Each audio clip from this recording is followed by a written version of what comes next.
Ayun, nice, nice. Umaraw na mga bossing.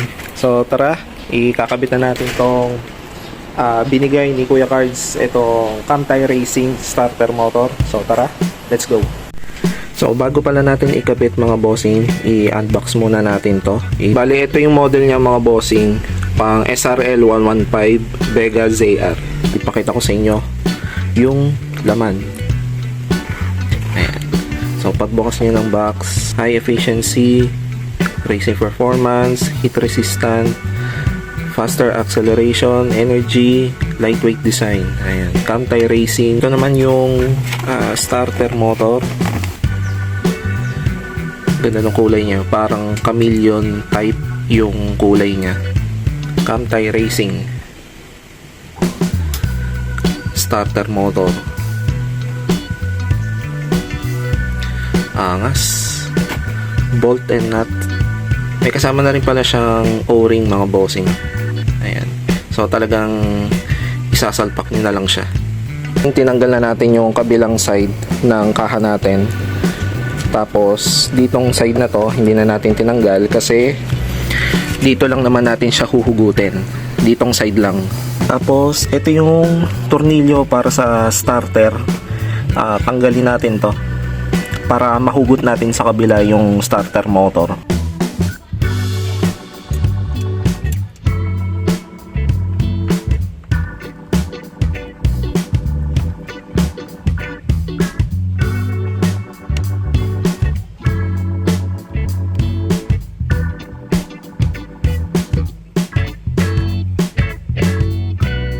Ikabit na natin yung bagong starter natin. So paano malalaman kung gumagana? Syempre buksan natin tapos push start. Since positive lang yung nakakabit sa kanya, idikit natin sa negative body ground. Yun, lakas oh. So kabit na natin dito sa loob. Naikabit na natin sa motor. So testingin naman natin na i-start yung makina. So yun mga bossing, continuation lang to nung vlog natin kahapon kasi naputol yung video natin.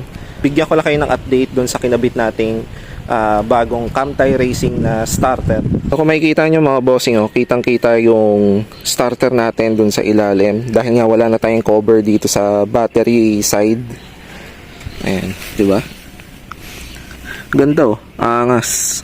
Ang napansin ko lang dito sa starter na to mga bossing, sa push start niya, may maririnig kayong parang nagda-grind sa loob.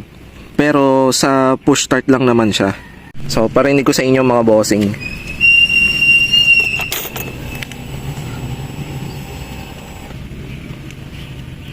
Push start.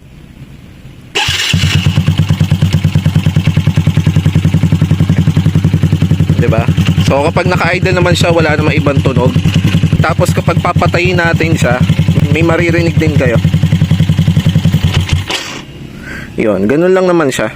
Bali, kinonsulta ko na rin siya kay Doc Harvey at nagbigay ako ng update kay Kuya Cards. Pina-check lang ni Doc Harvey yung taba tsaka yung bilang ng gearing ng bagong starter dun sa stock na starter natin. So chinek ko kaninang umaga, parehong-pareho naman sila, pati yung haba, yung taba ng gearing, yung bilang, okay naman siya.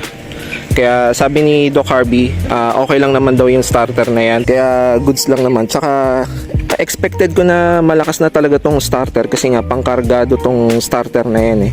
Ang pagkakasabi ni Kuya Cards, pang 180 to 200cc siya. Pero advisable din naman siya sa stock engine. So ayan, kung makikita nyo naman, tinesting natin na stock engine pa lang tayo. So malalaman natin yung performance nito once na nakapagpakarga na tayo kay Doc Harvey. Actually na test drive ko na rin siya kahapon at nakauwi naman kami. Wala naman naging problema sa makina at okay naman. Overall mga bossing, okay sa akin tong starter na to kasi nga pangkargahan siya. Ang lakas nung bigay ng starter. Tapos kitang kita pa siya dun sa kulay niya. Ang gusto ko kasi is yung pansinin talaga yung mga pyesa ko.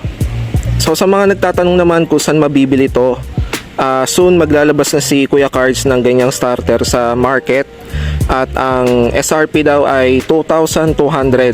So abang-abangan nyo na lang yung mga bossing. Ayun lang yung quick update natin mga bossing para dito sa Kamtay Racing Starter Motor. So dito ko na puputulin tong video na to mga bossing, at hanggang sa susunod na vlog, maraming salamat sa panonood.